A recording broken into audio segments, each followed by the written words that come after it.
seminar. Good morning, ladies and gentlemen, and welcome to today's event, The Future of ASEAN Lessons Learned from the European Union Experiences. My name is Michael Fucker. I am Research Fellow at the Austrian Institute for European Security Policy, and I have the pleasure to moderate this seminar today. Before we start the seminar, yes, I would like to thank the Indonesian Embassy, especially Ambassador Pucha and the Diplomatic Academy for the organization, and of course the three panelists for their presentations. Good morning, Excellencies, colleagues, ladies and gentlemen, Dr. Aljiri and Dr. Haryadi Wirawan, colleagues, ladies and gentlemen. Allow me, first of all, to welcome you to this seminar organized by the Embassy of Indonesia in Vienna in close cooperation with the Austrian Institute of European and Security Policy, entitled Regionalism, the Future of ASEAN and Lessons Learned from the European Union Experiences. This is actually the second seminar on ASEAN that we organize here in this very room since the first ASEAN seminar was held in 2007. I just would like also to take this opportunity to thank the Diplomatic Academy for facilitating our seminar today. Indonesia hosted the 18th ASEAN Summit last month. The chair statement for the ASEAN Summit and 3 outcomes documents regarding the ASEAN community in the global community of nations. It includes the establishment of an ASEAN Institute for Peace and Reconciliation and the enhancement of cooperation against trafficking in persons. It's worth noting that in his opening speech, the President of the Republic of Indonesia, Susilo Bambang Yudhoyono, mentions the need for ASEAN to enhance multidimensional cooperation both internally among ASEAN members and in our cooperation with our dialogue partners, as well as with countries from the region in facing the state of the world of today. ASEAN must be responsive to a reality that continues to change and be able to resolve and overcome challenges as well as to seize the opportunities available within the outside of our region. I hope you will enjoy this seminar, and I declare the seminar officially open. Thank you so much.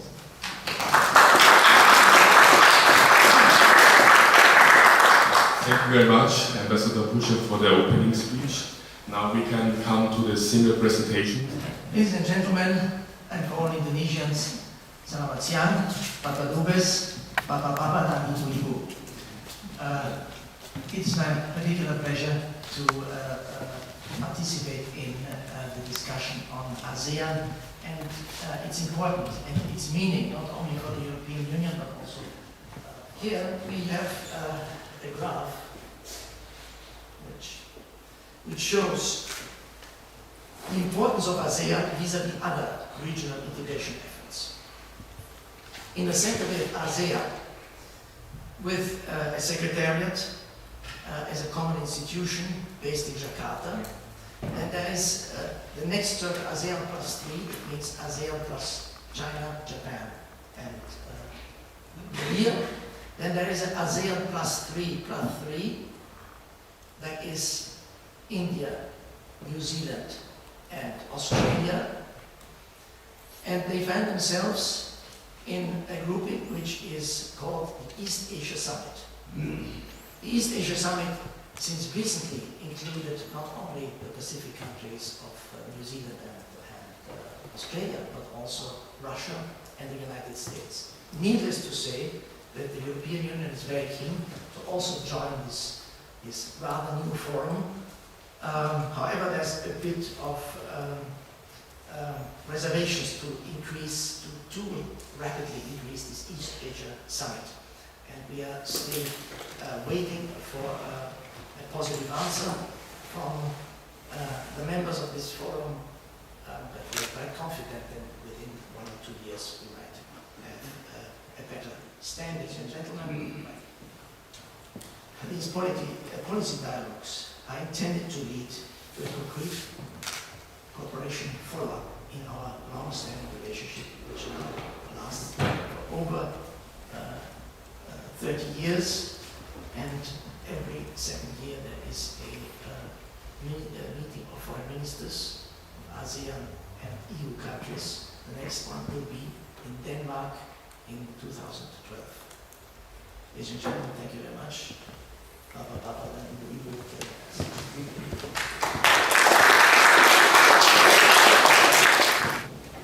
Thank you so much, Africa. And it's a bit mixed up. I've been told that I should give a talk on Indonesia and ASEAN, and I thought it would be a good opportunity for me to give a more perspective of Indonesian role in ASEAN towards the regional development. That is the chairmanship of Indonesia in 2011, and what role Indonesia is now playing, and what future may hold for the development of ASEAN. And I think I'll be talking a bit about that. Yeah. Indonesia 3 priorities ensuring will be multi-sector progress in achieving ASEAN community. And it's very important also ensuring the enhancement of regional order, consistency development for the Station Summit. Indonesia insisted that ASEAN should always be at the driving force in order to sustain ASEAN as the regionalism that contribute to the peace and stability in the expanded region, now referring to the future of East Asian Summit. We will discuss the need for ASEAN post 2015 ASEAN Community and Global Group of Nations. What future may hold for ASEAN up to 2015 is still to be discussed earnestly, but we are trying to get something clearly. 2015 will be leading to something like closer to the ideals of the European Union, although we're not going to become one. Thank you so much, and I think we're going to have a productive discussion after this. Thank you so much. I'm in the pleasant situation to take a helicopter and take off and to look from above at integration processes in Europe and in Asia. And I'm doing this now for 20 years, and so it's a pleasure to talk about this, especially comparing these two regions, which my focus of work has been on. The implications of the Lisbon Treaty, we can say, of course, the Lisbon Treaty offers a lot of possibilities, new possibilities in the different policy fields. What is happening? Well, we're still in a transformation phase, we hear, but in my view, it is a pity that the European Union is right now in a situation where we are, I would say, losing our importance and our weight on the global scene, and especially when we look to Asia, that the European Union is, once again, I would argue, running behind developments. So I think these are points where you really can learn from the European Union what works through multilateral cooperation, but you should also very closely, and this I would like to close, you should also very closely look at what we Europeans are unfortunately at the moment not able to do or to form into a positive politic, even though we do have it intentionally already on paper and everything is there. Thank you.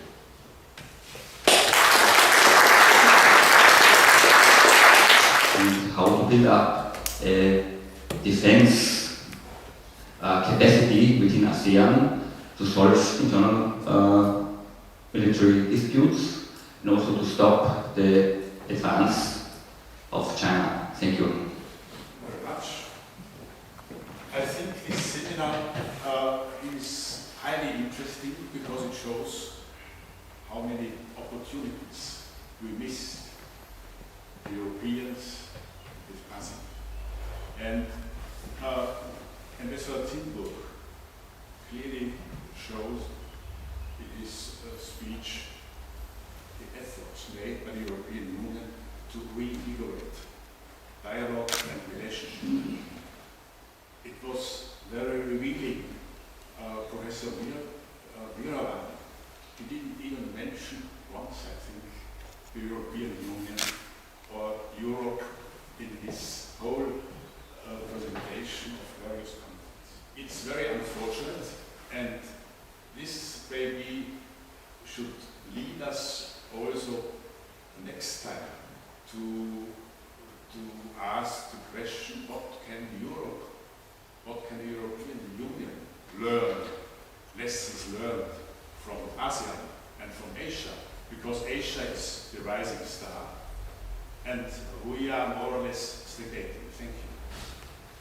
The question now is, if you consider ASEAN +3+1, would you say that the deep water port built by the Chinese Union, etc., isn't a sign that ASEAN is going to be probably comprised into a bigger entity called the Asian community? And whether then, within the context of this community, ASEAN is going to play second fiddle after the Chinese? Thank you very much. Because of the values that I mentioned in the paper, that they've been using this ASEAN way and the values of Southeast Asia. It is very unique. We never have it in Europe. Because we have these two mentalities at the same time. The landmass mentality, to the Thailand, Cambodia, CNLP, and the archipelagic mentality, Philippines, and Indonesia, Southeast Malaysia. So the definition and the sentiment around sovereignty is a very important parameter how far integration can go. Just to give an instance, during our presidency in the Union 2006, we were as Austria engaged in the ASEAN Regional Forum. We were approached by one member country who had the idea to organize a maritime rescue maneuver between ASEAN countries. But this could be one thing, especially in such problematic aspects like human rights, which are always causing not only between ASEAN countries and the EU, but also with other Asian countries and also other countries in the world problems. I also want to put into the context that aside from being an ASEAN country, the Philippines is a major non-NATO ally of the United States. And in fact, we are one of the few countries in the world which has a mutual defense treaty with the United States. And an attack on the Philippine territory is considered an attack on the US, and an attack on the US territory is considered by this treaty as an attack on the Philippines. So this is a unique arrangement. So I'm only saying or stating this fact to put the thing into perspective. Thank you very much. And as you mentioned, maybe it's to be considered by the European Union in their programs to help or organize at least or create some type of program or consensus for those who want to send their children for study in Asia, to help them not so that they pay everything from their pocket, or even to move to Asia to educate their children. Thank you. I'd like to thank the panelists, and I'd like to thank again the Indonesian Embassy and the Diplomatic Academy for their organization. So thanks for your attention, and I'm sure we'll have another event because we were not able to discuss all the topics. So thank you very much and see you again. Bye.